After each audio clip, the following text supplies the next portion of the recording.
He is the terror that flaps in the night. He is the voice of 1,000 characters, give or take a couple hundred. He is the... I can't think of another one. How does he do this? You know, I think Darkwing's superpower was coming up with crazy catchphrases. Anyway, who could bring life to Darkwing and the laundry list of amazing Disney characters in his repertoire? Let's get dangerous.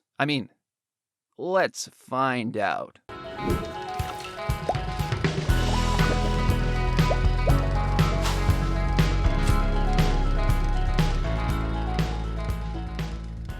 Before we start, don't forget to check out our Discord, our Patreon, and like, subscribe, comment, hit the bell, all the things. It really helps us out.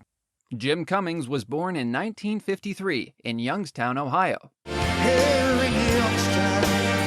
I was a kid that used to get kicked out of class. I was obnoxious as hell and really annoying. And, I was sitting in the back and making dolphin noises instead of studying and getting kicked out of class. And now here I am. Cummings sat riveted to the TV screen on Saturday mornings as he mimicked the characters in his favorite cartoons, including the Flintstones, Calvin and the Colonel, and Colonel Gleep, which was the first color cartoon series made for television. So, if you learn nothing else, there's a good little piece of trivia for you. When I was a kid, I remember I would watch the Paul Winchell, Jerry Mahoney show, and I remember just barely, when I was, one of my earliest memories was seeing, I guess Jack Benny had a show, and Mel Blanc was a guest on there, and I remember my dad saying, "You see this guy right here?" And he was playing C, Fly, and he was pretending to be a Mexican, and he had a big sombrero on, and it was, and he had a serape on, and Jack Benny was saying, "So tell me, what is your name?" Fly. He says, "Do you say anything else other than Psy?" See. And he had this ridiculous thing, and where he had single syllable answers, and my dad goes, "You see this guy right here? That's Bugs Bunny and Daffy Duck." And I thought, wow. And now he's standing there, and then I could hear. It's funny because, like you said, you can usually hear something in the voice, and when Mel talked like that, the regular voice, you could hear little bugs in the background. And I thought, yeah, that is him. And I thought, gosh, he's doing stuff that I get in trouble for, and Paul Winchell, same way. At age 19, he moved to New Orleans, City of New Orleans, where he performed as a drummer, a singer, a deckhand on riverboats, and even designed and created Mardi Gras floats, all the while absorbing the rich characters and accents of the Crescent City. Eventually, Cummings relocated to Southern California, it never rains in Southern California, where he managed a video store as he attempted to get into show business. At the time, I just made a demo tape. It was summer of 1984, and I was managing a video store in Anaheim Hills. My sister and brother-in-law had a little mini chain throughout California, and I was managing one of the stores. And one of our customers back then was Sal Romeo, and he had produced a couple low-budget horror films. And I thought, oh gosh, well, he's in show business. I'll give him my because everybody in show business knows everybody else in show business, and so I gave him my demo tape, and he says, "Oh, well, you don't stink. I'll hold on to it and give it to somebody if I, know they're looking." And he actually did, and it was Don Bluth, the fellow behind Secret of Nim and Last Unicorn, great animator and American talent, and. I guess he listened to it and had this guy call back, and he says, "Well, we're not doing anything right now, and but you don't stink. So I'll tell you what, we'll hold on to your tape, and if somebody's hiring, they're casting for this or that, we'll let them know." Which sounded like, don't call me, and I won't call you either. But sure enough, a couple of weeks later, Frank Brandt and Caroline Hay, these lovely people who gave me my first job, called me up and said, "Hey, kid, hey, you don't stink. Because I got this tape here, and why don't you want to come up here and audition, because we're getting ready to do this show for the Disney Channel." And Disney Channel just started up, and they needed programming. And so I went up on my day off and auditioned for, I auditioned for QT, the orangutan, as well as Lionel, Dumbo's right-hand man, and I got the job. Hi, I'm Lionel. What's your name? Tommy, And which of these kites is yours, Tommy? I don't have a kite. Why, I thought every kid in Windy Town had a kite. From that moment on, Cummings was launched into an extremely prolific voice acting career. With over 400 roles, most of which are beloved characters. After performing in such projects as The Castle in the Sky English dub, Transformers, Garbage Pail Kids, and Pound Puppies, Cummings found himself in his first notable role as El Capitan in DuckTales. You are all experts on Scrooge McDuck's money bin. I want you to steal something from it for me. Cash? No, hombres. Something much more valuable. What's more valuable than 3 cubic acres of cash? A small wooden ship. This was his first step into the world of Disney Afternoon. Soon, Cummings would appear in every single series. There's so much to do. Getting ready just for you. Everybody's busy cleaning the Disney Afternoon. Cummings' next opportunity proved to be one of his biggest to date. I auditioned for Tigger, Pooh, and Eeyore, and I think maybe Owl. But Hal Smith came back. He was original Owl. And I thought I did a pretty good Eeyore. Because that gentleman who the original was no longer with us. And so I went back to my agent and I said, well, she goes, I have bad news. You did not get Eeyore. And I went, oh, man. But she says, however, you'll have to struggle through being Winnie the Pooh. And I said, okay, let's do that then. You're playing Monopoly or just little snippets. No, I didn't really concentrate on Winnie the Pooh or Sterling any more than anybody else. I mean, Foghorn Leghorn, I probably did a little more because he was kind of flamboyant. But you play Monopoly, and I believe I will buy. Let me see. Park Place looks lovely this time of year. And then that would be it. And that would be my little. Or I could have just as easily been John Wayne. Joking around because I tend to break into voice and. Like all the other obnoxious people who do what I do for a living. I'm sorry, Piglet. I think my foot went to sleep without me. From this point on, Cummings would perform Winnie the Pooh in every appearance of the character. During the New Adventures of Winnie the Pooh series, he began understudying for Paul Winchell for the voice of Tigger, who deserves his own episode on the channel. So stay tuned, Winchell heads and Paul stands. Around 1990, Winchell retired from the part, and Cummings officially took over, performing the role exclusively ever since. Aha! Of course nobody was there, and nobody is who pilfered Piglet's Pooh picture. It was? Absolutely, and nobody knows nobodies like I know nobodies. Come on, let's find us that nobody. Of course, Cummings was only beginning. In Rescue Rangers, he performed Sergeant Spinelli, Professor Nimnall, and Fat Cat, among many, many, many, many, many others. Fat Cat was designed to look like Zero Mostel to the producers. And Professor Nimnall was the late, great Bruce Talkington. It was a pretty darn good caricature of him, too. Oh, wow. Yeah, he was a great writer, animator. He's no longer with us, God bless him. But he was a great guy. And Bruce Talkington was his name, and it was, in fact, it's like Tom Minton, and gosh, I forget the other guy's name. I didn't know him well. They were also the inspiration for Pinky and the Brain. Oh, actual guys that worked at Warner Brothers, and Bruce was one of those there too, at Disney at the time. So they just drew him in. And if you look at Fat Cat, you'll see that he's got the right comb-over stripes to simulate Zero Mostel's hair and the producer. Oh, yes. Well, I would, but I've completely lost interest in the entire situation. Next question. He's Mr. I don't know who he is. He's kind of like Zero Mostel and Sidney Greenstreet put together. And he's just the most condescending guy in the world. I used to love him. During seasons 2 and 3 of the show, he also took over Monterey Jack for Peter Cullen.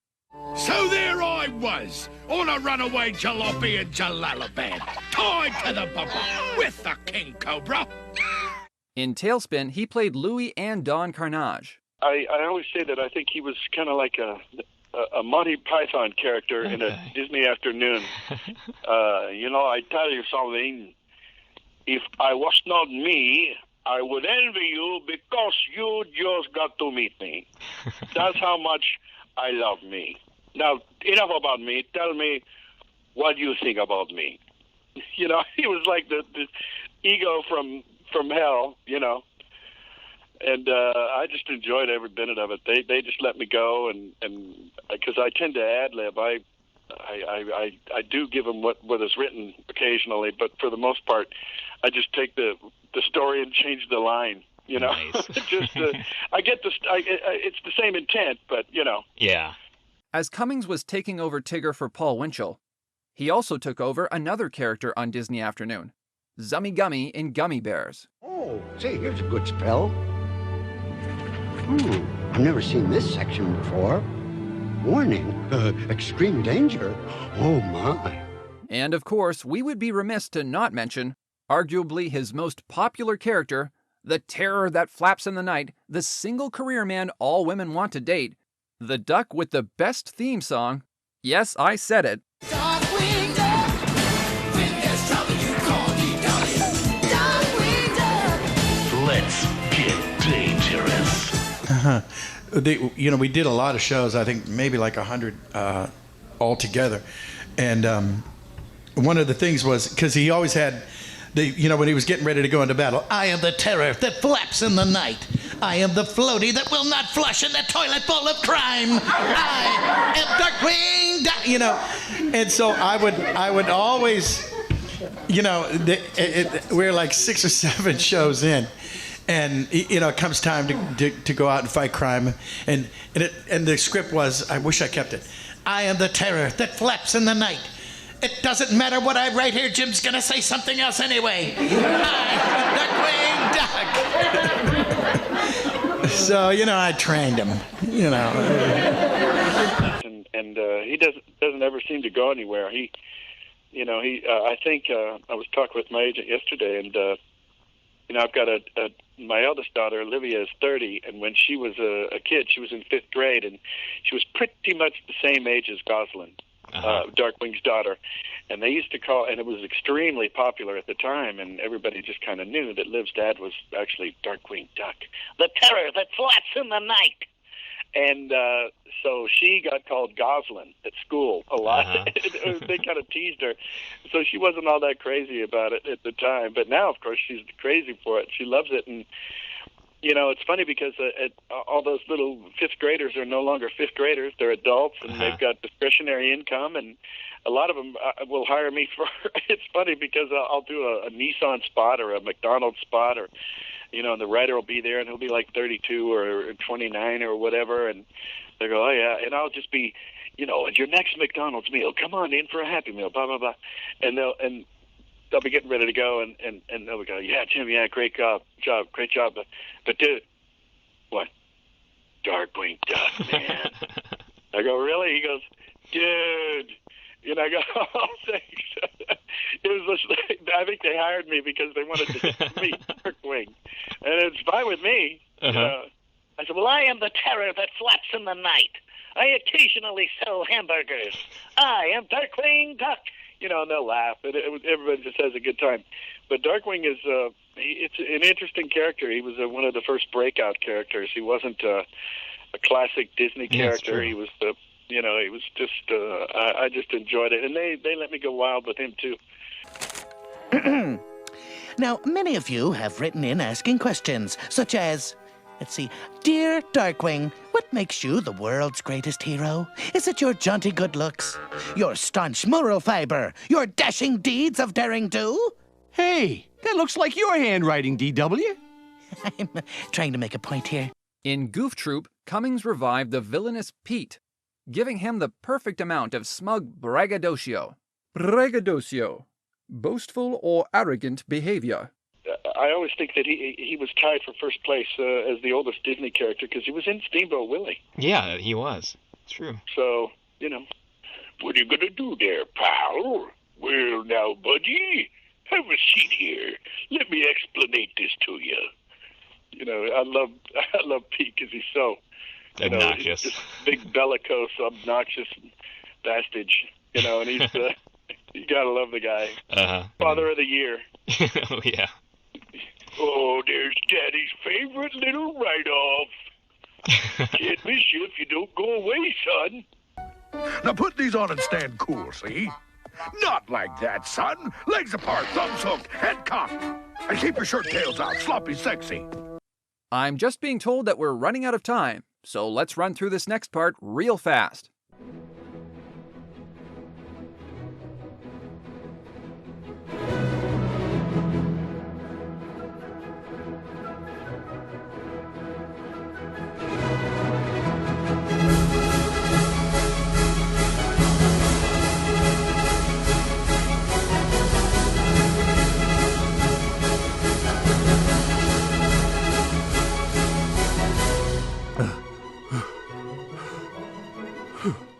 And he doesn't just do TV.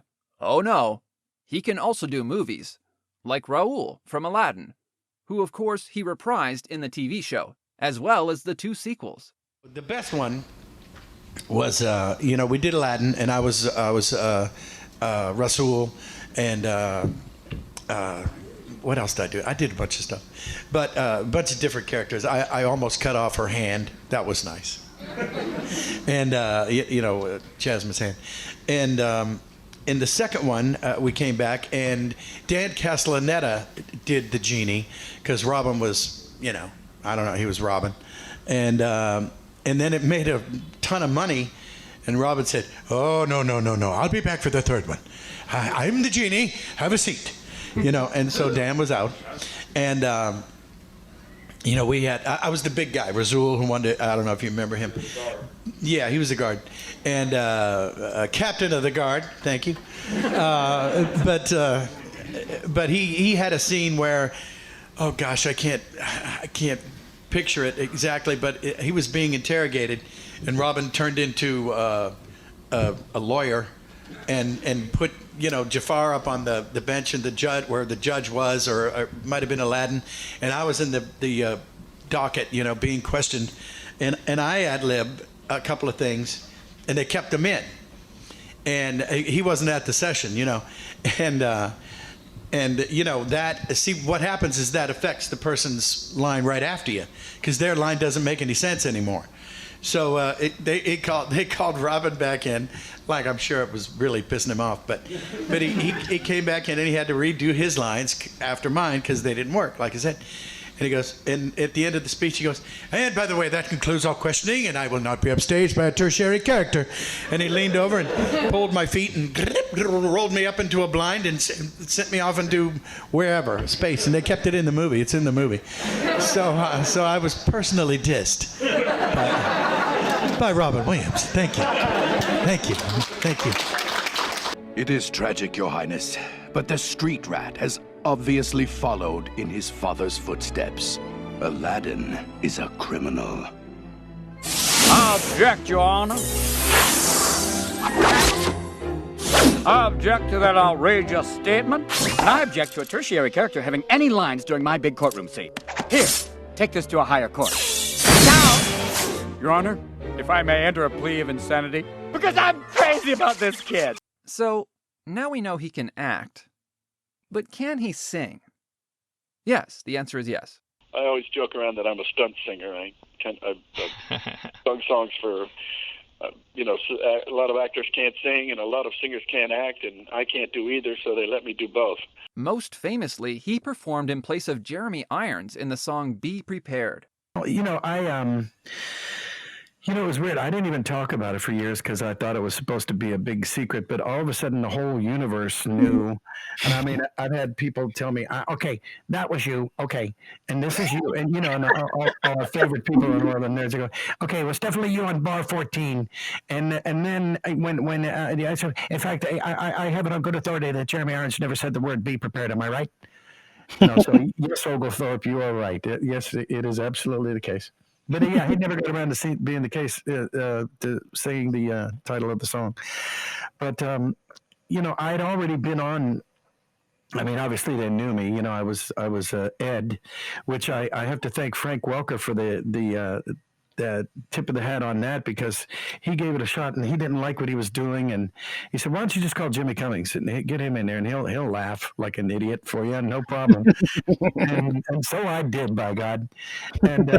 You know, they knew me anyway, sort of over there, and that and my best buddy Jess Harnell and I, he did the Timon line, and I did the Pumbaa singing for Hakuna Matata. And, you know, so I was already kind of in studio, and we did the demo basically. And, you know, they're tremendous actors, Nathan Lane and Ernie Sabella. They're fantastic and phenomenal actors, but I guess they just don't sing, you know. And it's really hard. I've been in the studio singing with guys people who just don't sing, and it's hard on them.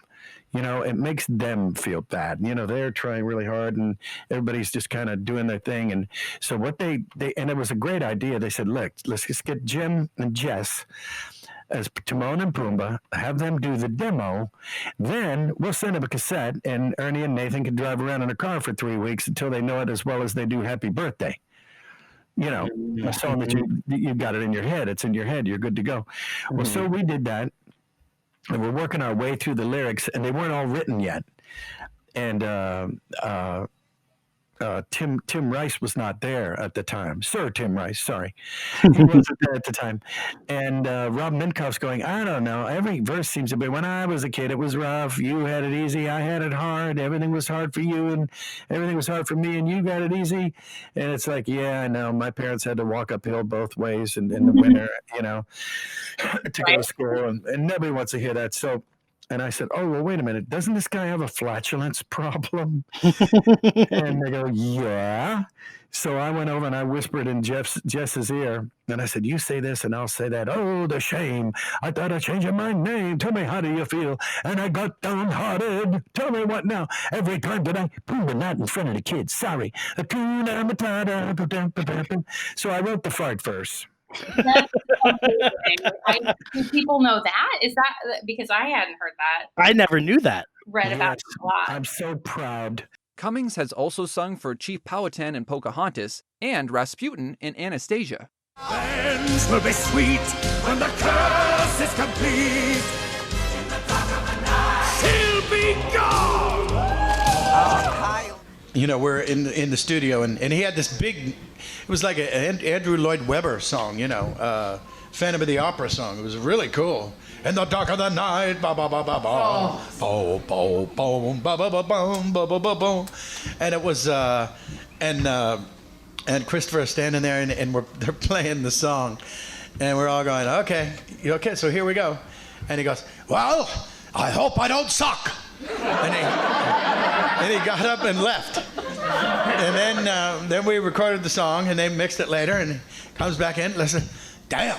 I sound pretty good. You know, I said, yes, you do. You sound just like you. He goes, this kid's good.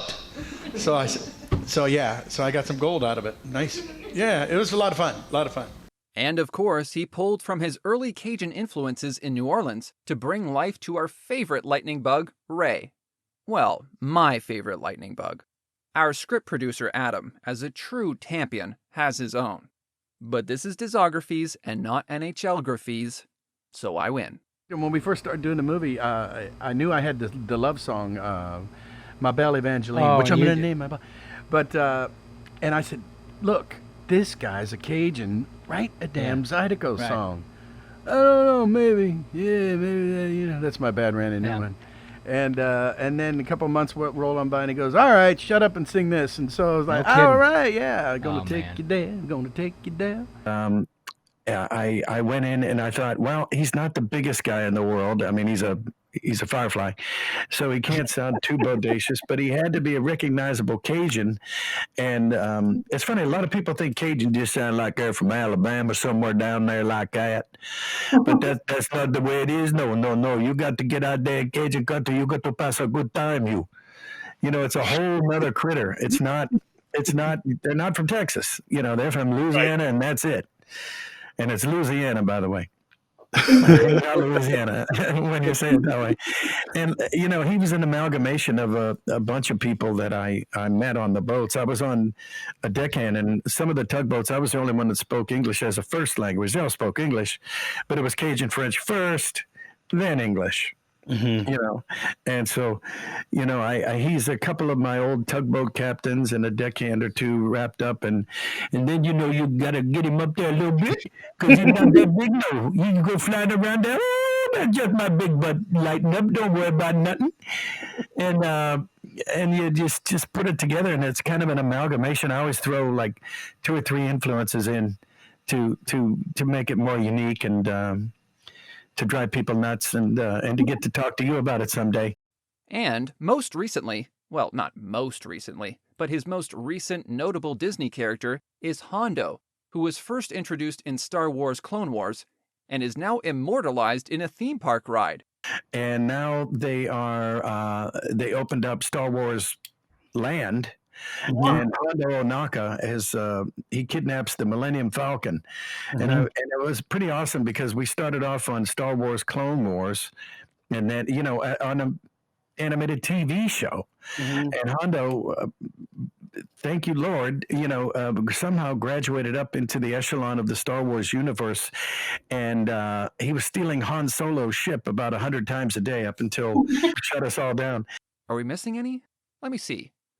Oh, there's Cat from Cat Dog, there's Rudy Bagaman in the California Raisins Show, Lurch from the Addams Family, Dr. Robotnik in Sonic the Hedgehog, Taz from Looney Tunes, Fuzzy Lumpkins from Powerpuff Girls, Leatherhead and TMNT, Chef Piscetti, Mr. Quint, and Jumpy Squirrel in Curious George, and a vocal replacement for Tantor in Tarzan. Anyone else? Hell, I don't know, the man has an alphabetized search function on his wiki page. Just pick a letter. You know what? Why don't you comment on who I missed? Or you can comment on your favorite character. And instead, let's all just appreciate, admire, and applaud Jim Cummings for not only his library of work over the years, but more importantly, the quality of his performances and the charm he has brought to so many characters. This should be a fun comment section. I'm gonna pop some popcorn, maybe open a pot of honey. Why, Piglet, this honey pot is empty. Thank you to these people for supporting us on Patreon. And if you want to make sure this channel sticks around, you can check out the Patreon link in the description. Every bit helps. Thank you for watching this episode of Discographies. Click the thumbs up button below if you liked it. And if you want to be notified when the next episode comes out, consider subscribing and hitting the bell. Comment below with characters you would like to see us cover. Further reading and references are linked below. We hope to see you in another Discography.